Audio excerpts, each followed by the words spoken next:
All right, welcome everybody. I'm Amy O'Hara. I'm the president of APDU, the Association of Public Data Users, and I want to thank you for joining us today. This is our latest installment in our Perspectives on AI series.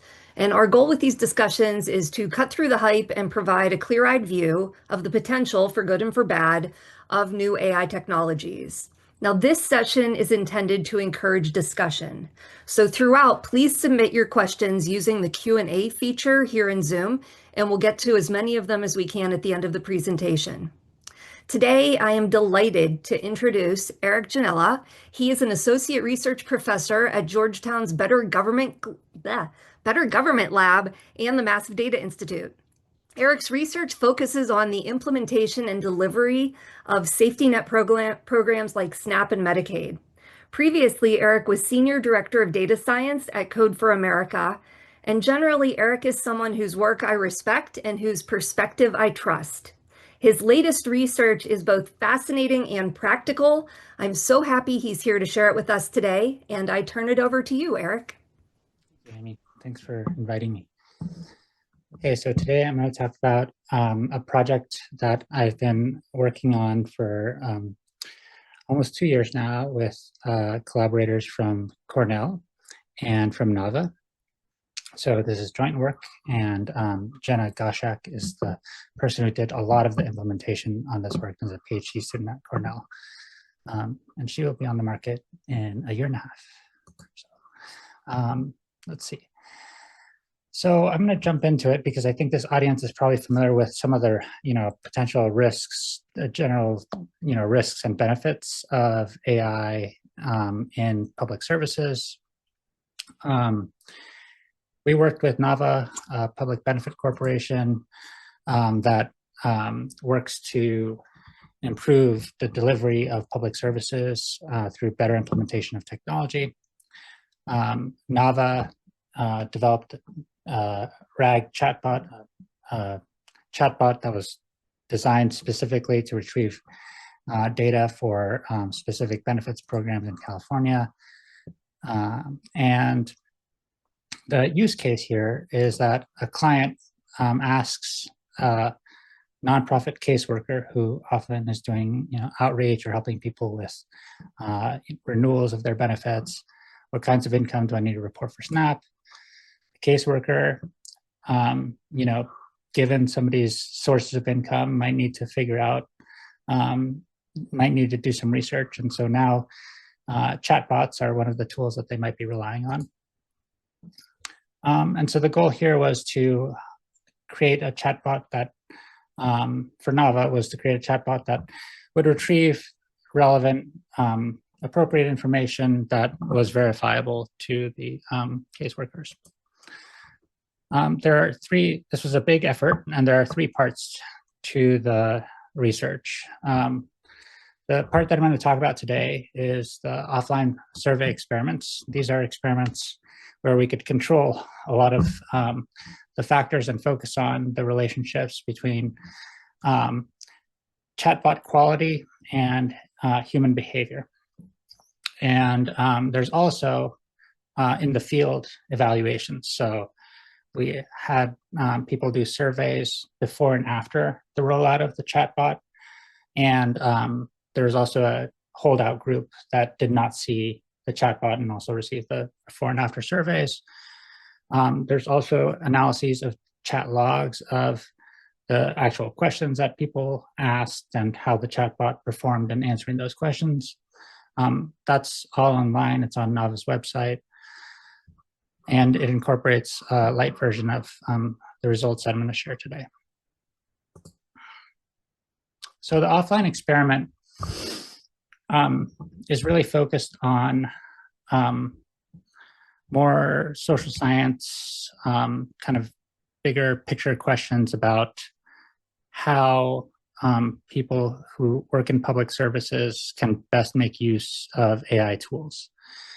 And so in this case, it's about how do these professionals who are using a chatbot for information retrieval and decision support adjust to varying levels of chatbot quality. And the idea here is to think about what happens as these tools improve. So not just the tools that are available today, but down the road, accuracy increases. Hopefully, we'll have made improvements in terms of user interface and understand a little bit better how to help people calibrate their usage of these tools to their actual performance. And what happens when implementation is poor? Unfortunately, it's not rare for implementation of technology in public services to go horribly wrong, or for there to be big oversights. Are people able to override incorrect suggestions that they see? And if they lose confidence in one of these tools, will they use any of its suggestions, even the good ones? So as mentioned, the population here is nonprofit caseworkers from organizations in California that were using Nava's chatbot. We screened them for the offline experiment.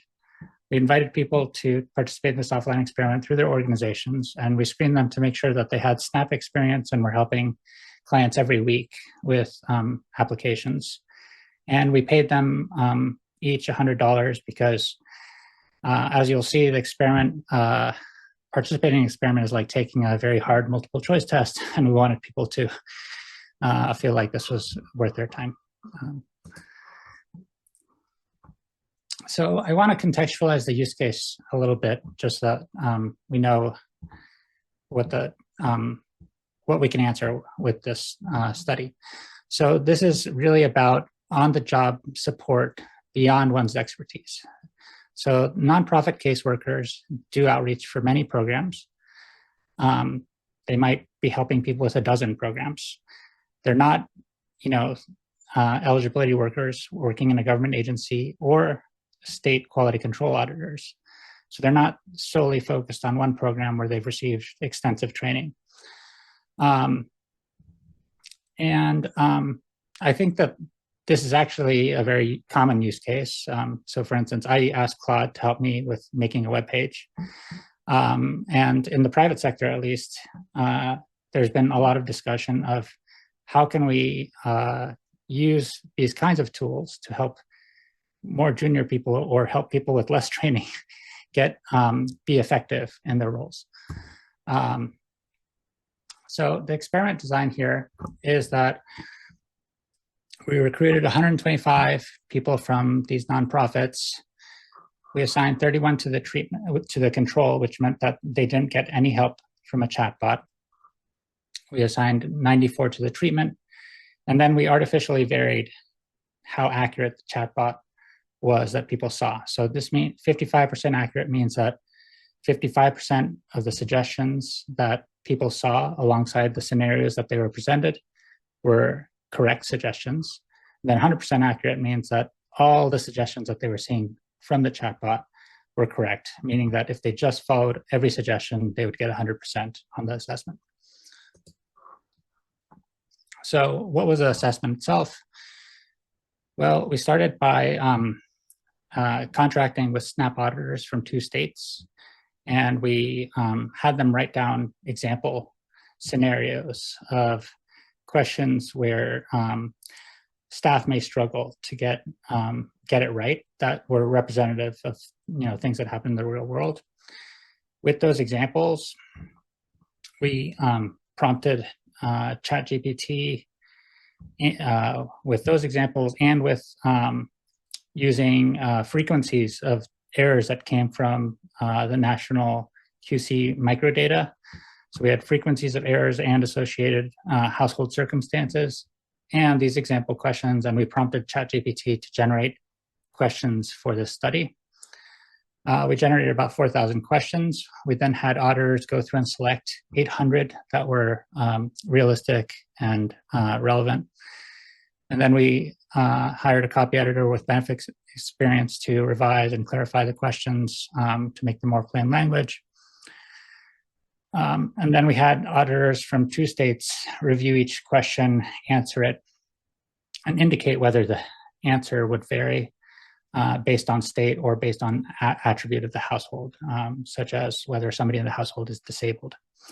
And then we are releasing a public benchmark data set from this that allows you to then use those state and attribute fields to say, to create demographic variations and to generalize this data set a bit more in order to test for potential biases in the implementation of these tools. So the way that we constructed the experiment conditions, just to give people who want to understand exactly how it worked, a sense of things, is that we had this benchmark data set. We had client attributes, so age, gender, and then we had different topics. So it could be self-employment income, it could be household composition, it could be whether a college student is eligible. And then we took those and we put them into a 45 question assessment. And then for people who are in the treatment group, we would assign suggestions to those assessments. So some people who got 100% accurate suggestions would get assigned correct suggestions for every single question. And then other people would get assigned incorrect suggestions for certain questions. And then the control would see no suggestions, right? And then people are randomly assigned to each of these. So an example question is, the client claims a deduction for transportation costs incurred while traveling to a medical appointment. Is the deduction valid? And so if the person receives SSI or is a senior, then they can deduct these things. So it's contingent on their attributes. And that both are shown to the LLM and to the respondent. And here's what people would see in the actual assessment. And this would be kind of typed out for them in the same way that, when you interact with the chatbot, it gets displayed slowly. So here it gives a good explanation of why this is the correct answer. And then we also generated a lot of incorrect answers that we had QC auditors select to indicate that, yes, this is in fact an incorrect answer that points people to the wrong multiple choice option.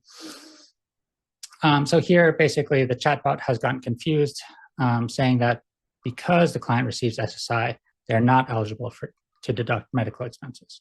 In fact, it's the opposite. So, okay, so what happens as LLMs improve, going back to our questions, and what happens when implementation is poor? So what we found was that the correct suggestions increased accuracy on those questions by about twofold, which is kind of amazing.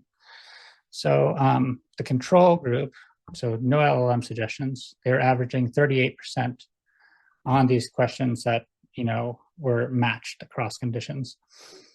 So that assessment was very hard. The actual average, I think, for this experiment for the control group was 51%, but on these questions it's 38. So seeing suggestions about doubled their performance. At the same time, if mistakes were made in implementing the LLMs, incorrect suggestions decreased accuracy by about half. And this especially affected performance on easy questions. So questions that people were otherwise very likely to get right.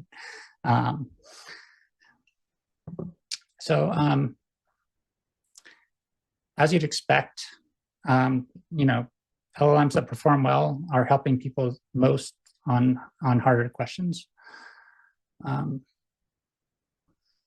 So what's the relationship between people's behavior in response to the LLMs as the LLM quality changes?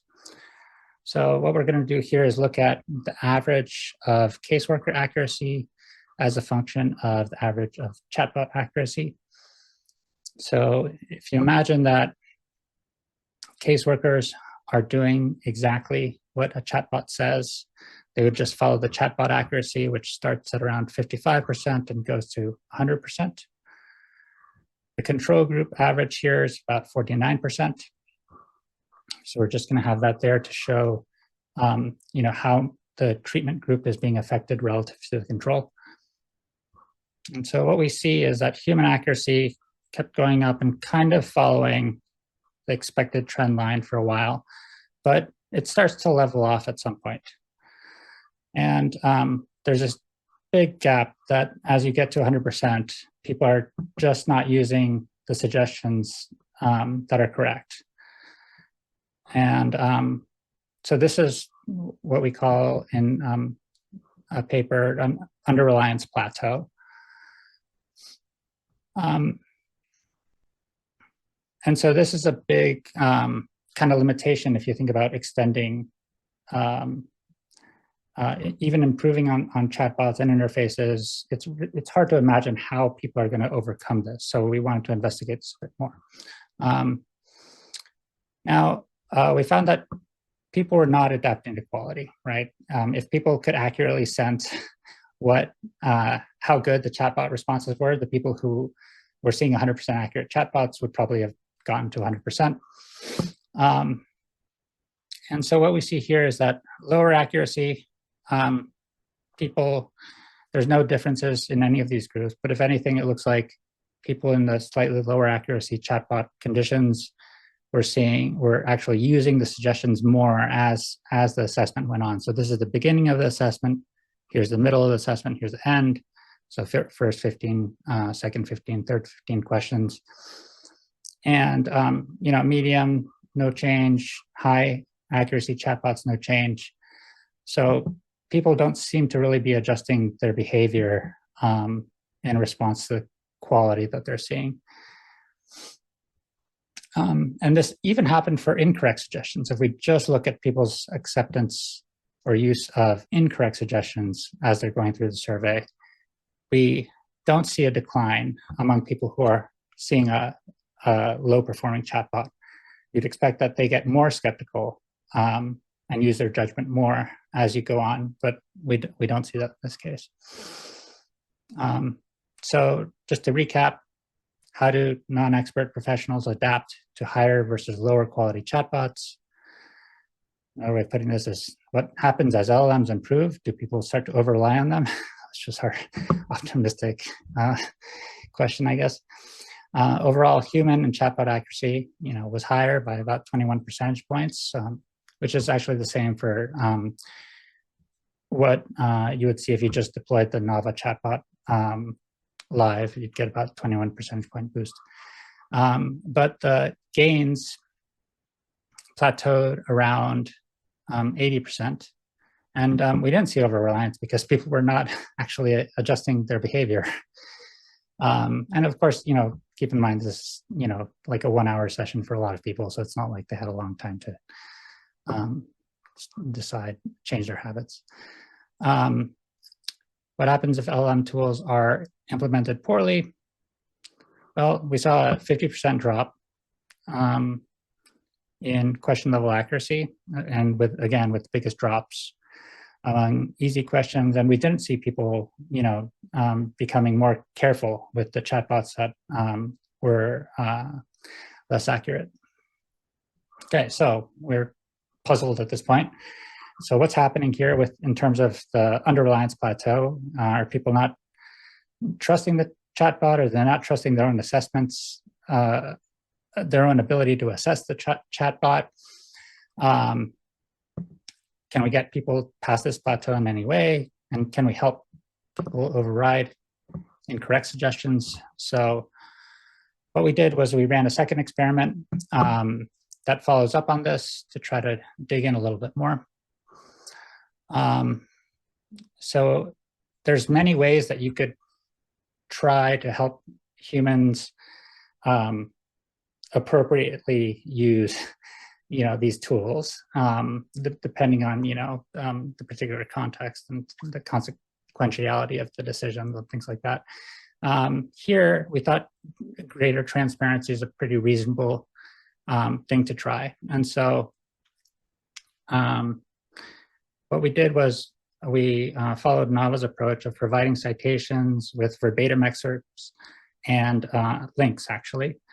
And we thought that people who are maybe in doubt would be able to use that information to improve their performance beyond the plateau, and maybe use that information to overcome inaccurate suggestions that they might have been a little skeptical of.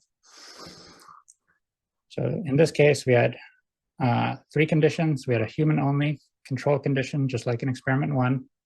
We had LLM suggestions without citations, so just like experiment 1. And then the third condition is the new one. We had suggestions with citations and verbatim excerpts and links, but almost no one clicked them.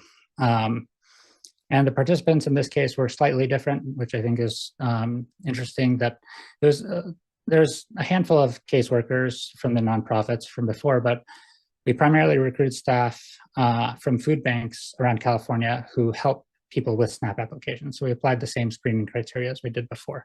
But these people's only exposure in terms of helping others with benefits navigation is food stamps or SNAP. So what did it look like? So here's the question that we saw before about deducting transportation costs. And here is, you can see these little footnotes. There's a citation, there's an excerpt, and down below would be the links. So what did we find when we tried this? And this is all preliminary. Can we get people past the plateau? And can we help people override incorrect suggestions? So here we have the control group in this case did a little bit better. They got 55% accuracy, so no suggestions, no nothing, just themselves taking this multiple choice exam about SNAP. And then when we look at the people who saw incorrect LLM suggestions, they had a 30% accuracy. And when they had incorrect suggestions, but were given citations and excerpts to rely on as well, accuracy improved to 45%. So, you know, about 50% of people are actually using this information to override the chatbot suggestion. So not all the way up to 55% like the control, but a pretty big improvement in terms of getting people to override suggestion that they think is inaccurate. Unfortunately, adding citations and excerpts did not help with getting people past the plateau. It didn't help people become more accurate based on correct chatbot suggestions.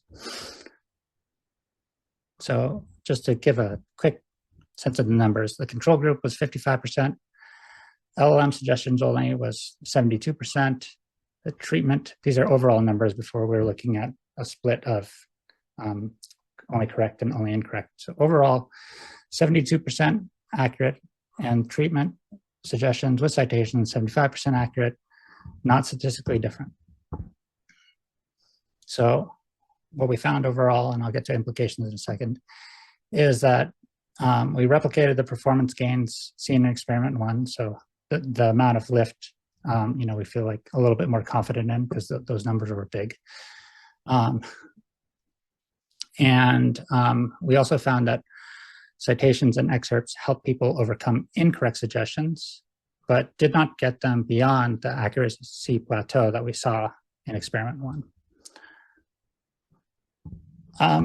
So I think, you know, here, one of the big questions is, well, how much of this is contingent on the population? I think, you know, probably a lot of it, and that's why I think it's important to think about this as a use case where somebody is extending their on-the-job tasks to something that's just outside their expertise.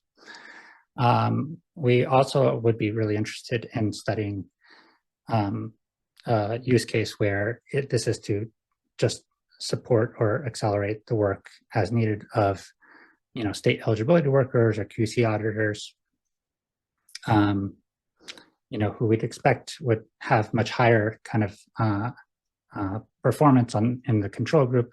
And we also are curious, would they be able to get to 100% with 100% accurate chatbot suggestions? All right, so some takeaways, and then we can go to Q&A. Basically, and this is not like really what we studied, this is me kind of riffing on what I see happening here. So subject to change. But my sense here is that tasks that require some precision and accountability. So this is something like a state agency wants to make an eligibility determination and determine a correct, benefit level for somebody. It's not a great use case for delegation because the people who would be relying on AI to support them aren't able to assess the quality of AI and aren't able to judge what a correct answer is, even when AI is correct 100% of the time. And an important thing here to say is, I don't view this as a study about replacing people with AI, because benefits navigation will always require people. The people who don't want human help are already going online and applying for things, but there are a group of people who need a person to help them walk through this stuff. And so this isn't, I don't really see this as a study about replacing people. And I think in terms of these more consequential decisions, there's always going to need to be somebody who is accountable for the decision. I haven't heard of a model where we say that the AI system is accountable for, denying somebody for food stamps when they should have gotten it. Okay, so then so that's one category of tasks, is these kind of tasks that getting them right at the individual level requires a really high level of reliability and accountability. The second kind is a task that's more about throughput, which I think is more like the work that the nonprofit caseworkers and food bank staff are doing. They want to help people get through the door. They want to help more people apply. And so the chatbots today can boost accuracy in these contexts, but how whether they actually get used in this way that's helpful depends a lot on how you integrate them and what people's existing workflows are like, because as you can imagine, people doing outreach and people working at food banks are already extremely stressed and strapped for time. And I think one of the things that I found helpful in doing this research, there's a lot of different kind of frameworks or conceptual tools being applied to describe how you incorporate AI into human kind of built systems or socio-technical systems. And I think that in public services, the view of task design or task delegation, it is really helpful in thinking about, how do you situate the tool and people's agency in the right sequences such that people don't give up making an effort when you want them to make an effort, and continue to feel responsible when you want them to feel responsible. And that's it. We can shift to questions. That's great. Thanks. We've got a bunch of questions. Anybody that's still thinking about what Eric has just been discussing, please continue to put them in the Q&A, and we'll get through as many as we can. I'm going to start with the first one that came in. How do participants know it's a low-quality chatbot? Do they? So the way that you would discover that it's a low-quality chatbot, and there are, is in the context of our experiment, was that you would just see that the answers were incorrect. So you'd have to spot that, this doesn't align with my knowledge and experience. And there are, some other interventions where people present individuals with the, externally measured accuracy of a system to see if it helps people to appropriately use the information. It's not that effective as an approach. So. Great. It's related to the next one. If they have no way to check, how can they assess the quality? Did they see whether an answer was correct after they had answered the question? And that's what you were just discussing, right? Yeah, yeah. That would have been interesting to give people feedback. Um, it could be, I mean, that would be an interesting way of training people to use a chatbot too. Yeah. That's related to another question that came in, which was, did you interview participants afterwards and ask them about their thinking during the task? And if you did, what did they say? Um, we did not do a lot of interviewing. We got emails and things. I think,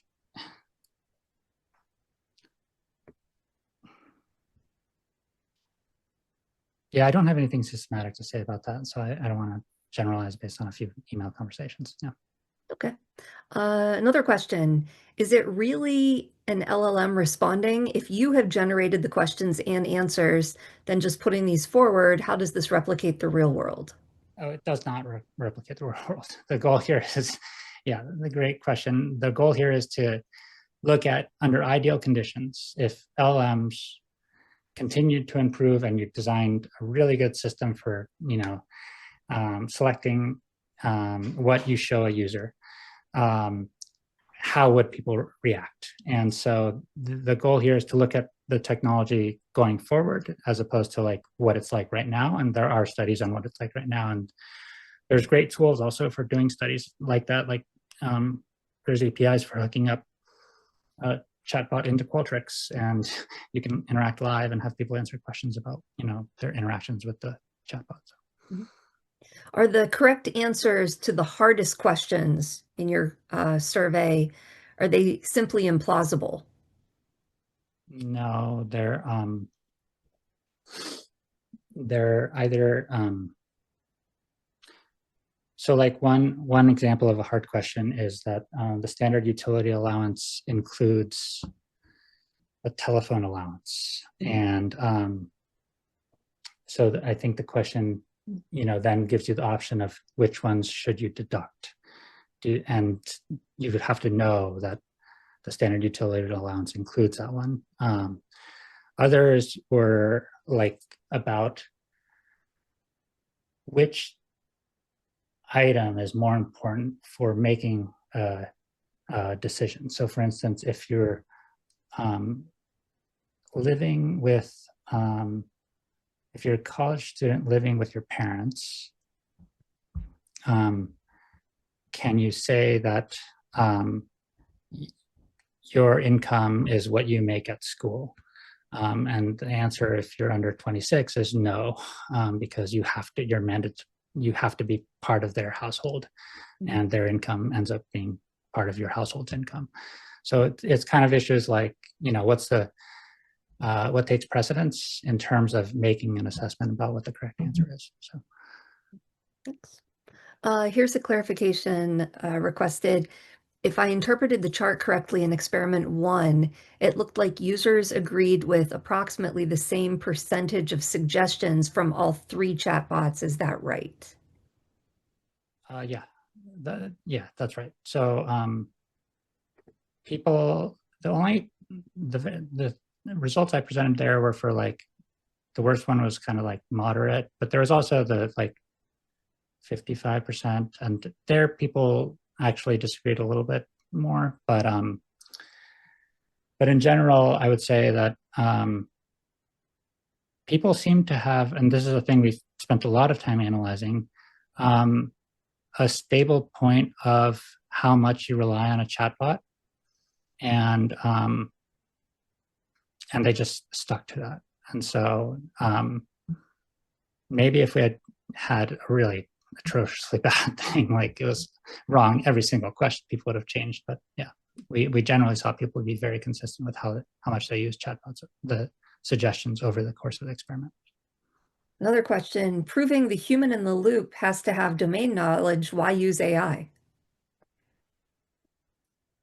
Well, actually, in this case, you're boosting their accuracy quite a bit. And the downsides of getting it wrong for navigators are actually kind of low, because their default is to always help people apply.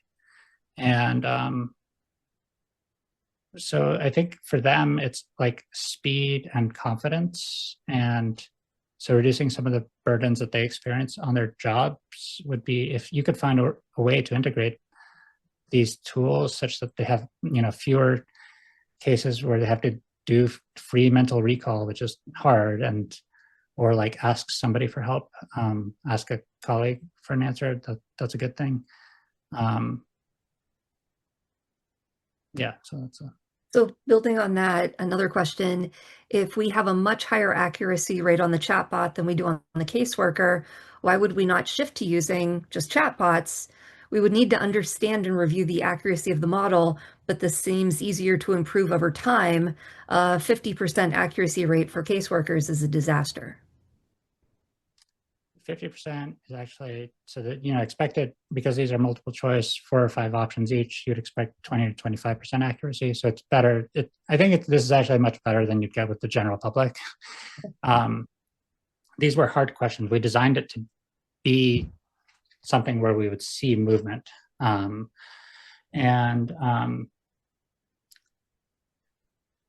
sorry, what was the first part of the question there? Why not just use the chatbots if they perform better than the caseworkers? Because for people who are willing to use a chatbot, there are decent enough screeners that have chatbots. And so there are online screeners that you can go to that have chatbots like Snap Screener. And people can answer, if you're willing to do that, like you can go fill out a form really quickly and find out if Snap makes sense for you to apply for. And but for people who don't, let's say English isn't your first language, or let's say that you're unhoused, you might like want to be talking to somebody to help you get through this process and to give you a sense that yes, this program really is for you. So there's a lot of people who, there's been research on outreach where people are offered human assistance, and like a little less than half of the people often will take the human assistance, but for those people, I think it makes a difference. So. The next question, the overall low accuracy of the control group on both tasks is discouraging. With the first group, they were less accurate than a coin flip. Do you think the participants took the task seriously and gave their best effort? Yeah, You had mentioned the questions were hard. The questions were hard. So that's why we also paid people a lot of money, because we were expecting them to take 45 minutes to an hour on a task where they're basically going to feel like they're failing a test. And so most people said, so we asked people to rate their effort, and we also looked at how people speed in answering questions changed over the course of the study. Mm-hmm. People did speed up a little bit. The control group at the end, you could see they got exhausted at like question 30 or something. The people who were seeing the suggestions didn't get exhausted, so they don't have the same drop off. Mm-hmm. So that was an interesting thing, but not significant. It's just consistent.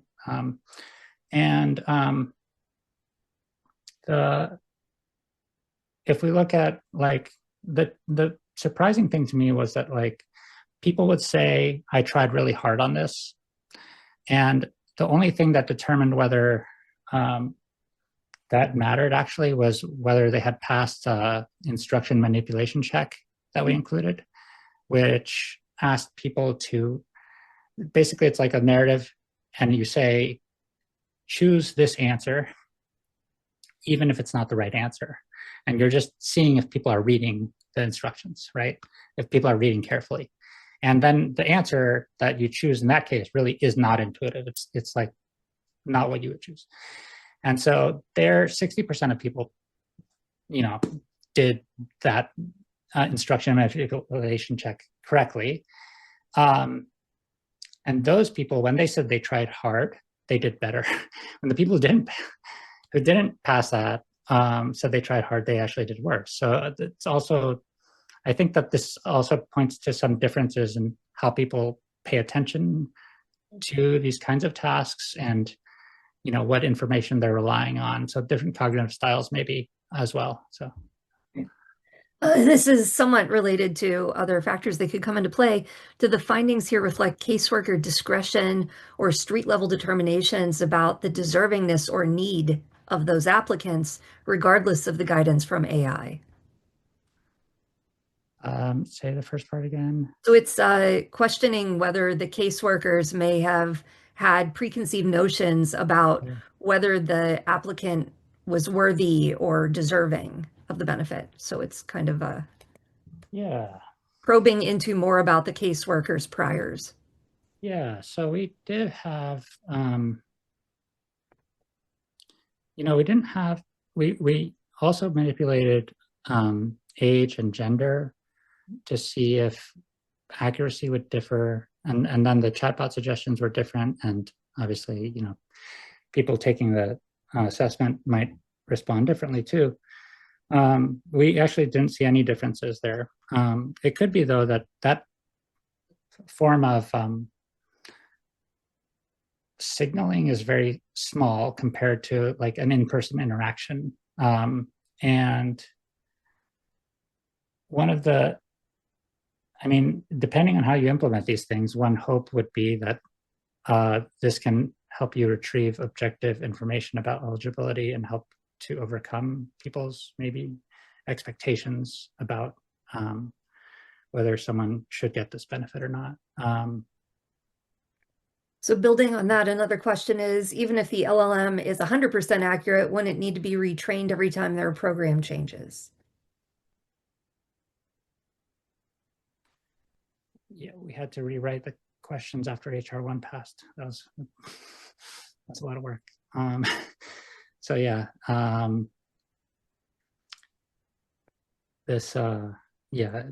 this stuff I think will always require training. And one of the things happening now with states is that they're looking into how can they reduce their error rates because of another HR1 requirement. And states are looking at, well, do more experienced staff have lower error rates? And some states find that yes, more experienced staff do.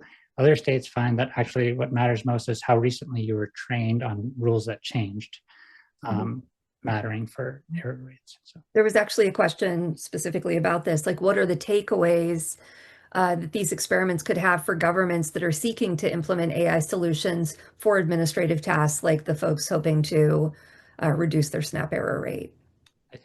I think that these kinds of tools for, especially, when I was reading at Code for America, college student eligibility is really, really complicated.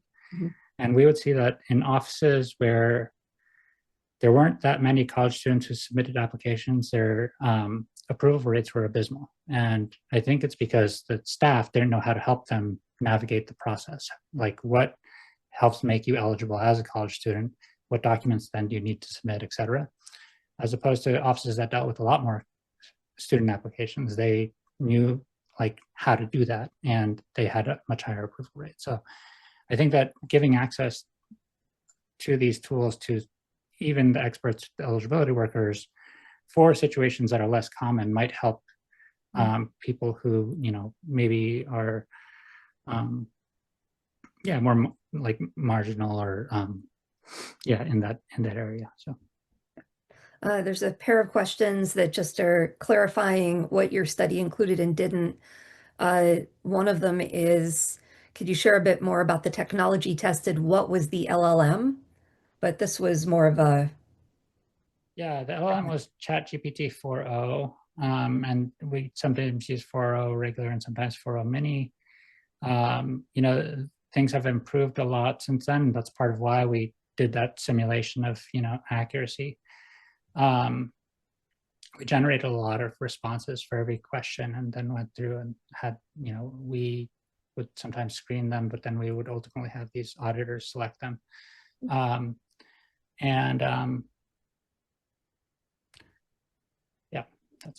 So we talked a bit before about the interaction with the participants in your study. Did they express a direct estimate of their belief as to the chatbot's accuracy? Like, could you compare their belief to the underlying accuracy? Yes, and there was actually 0.04 correlation, so very low correlation between their sense of the chatbot's accuracy and their accuracy. Yeah. Okay. Now, kind of a different angle on this. Many studies of LLM's long-term effect on human cognitive behaviors suggest a dark future. Did anyone in this study or in your future work, is anyone addressing an issue with some cognitive testing?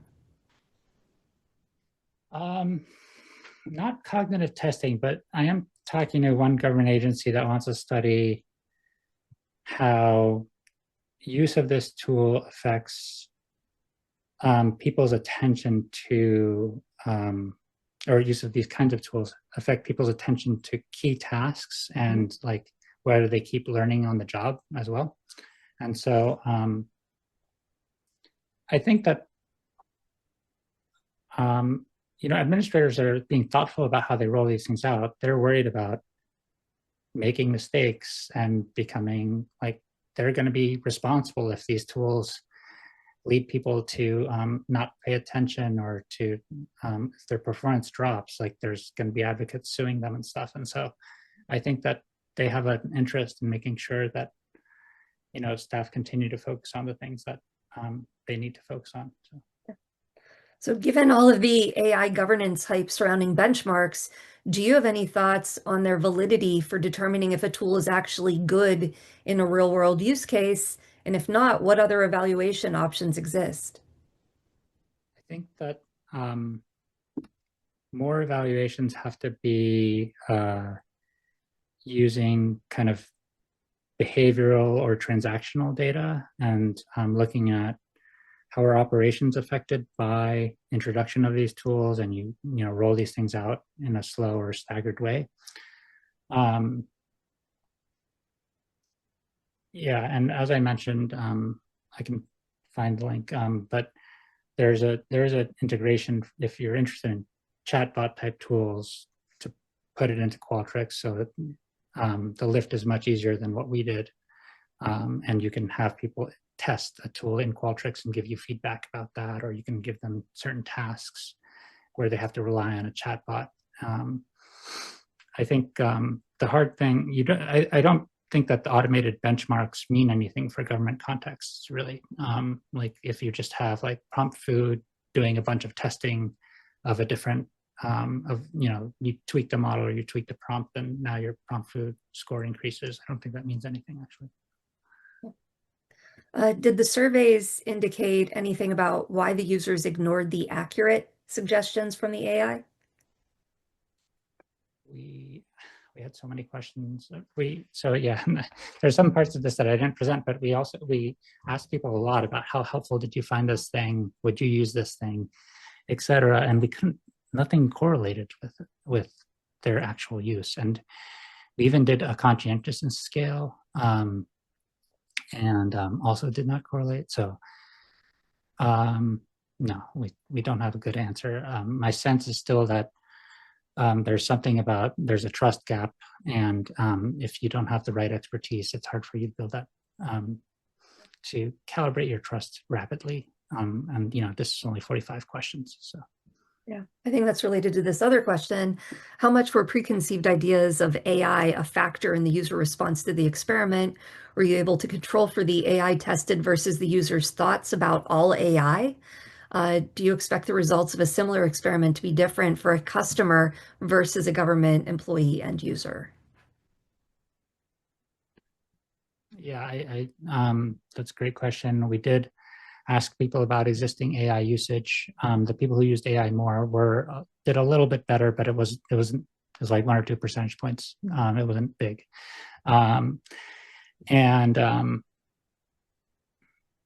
yeah, so they weren't like more discerning consumers, I would say, unfortunately. And so we based that on frequency and on their opinions of AI. And we also administered some trust in AI scales. And again, yeah, very little relationship. So. Okay. Another question regarding your next study idea. This is similar to the results that were seen in a recent study with physicians and AI. The physician with AI did better than the physician without AI, but the AI itself did better than either because the physicians often ignored the AI's accurate advice. Did your surveys reveal anything about what is behind that failure of humans to adopt accurate suggestions? I think this is similar to another question asked, but it does tee up another study finding similar things. Yeah, exactly.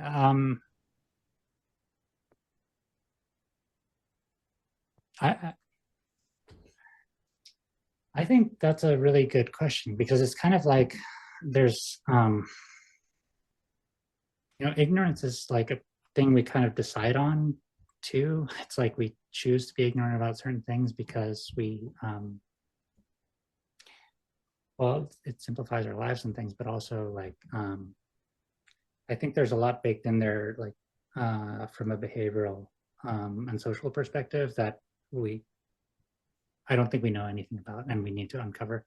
All I can say is that I think it's very surprising that when the AI suggestions and the citations, when the people disagreed with the suggestions and citations supported them in disagreeing with it, they use the citations. So to me, that signals like people will pay attention when something agrees and use it. And that's also what other studies find is that, when they disagree with the thing, they discard it. And yeah, there's been several studies along those lines. So. Right. I love that we had all of these different questions, and each time you were like, "Yeah, we looked into that. Yeah, the correlation was 0.4." It's an incredible body of work that you're engaged with here. Is there anything that you'd like participants to know that I haven't asked about?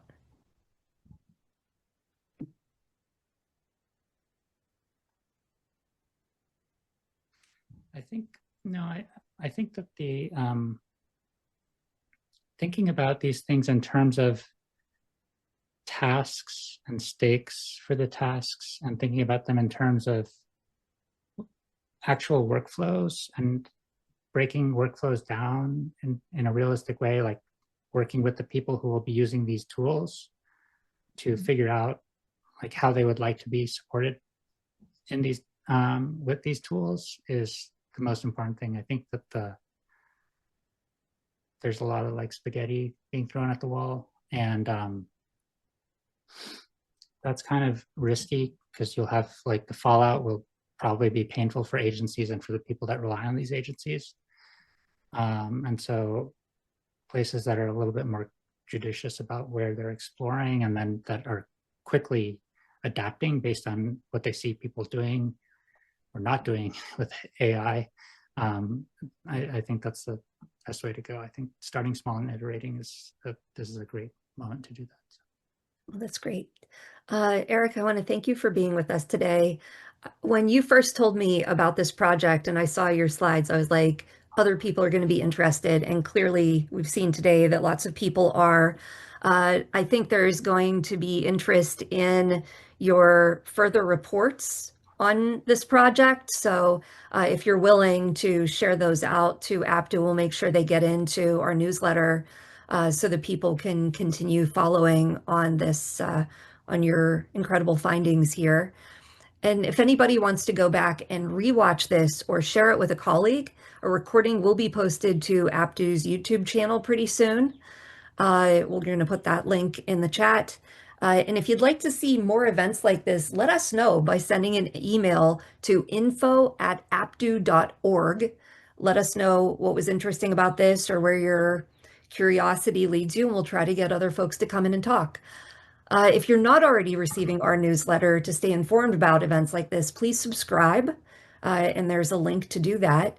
And again, Eric, I really want to thank you for taking the time to share your stuff with Aptu. Thank you. I appreciate the opportunity. Have a good afternoon. Thanks, everybody.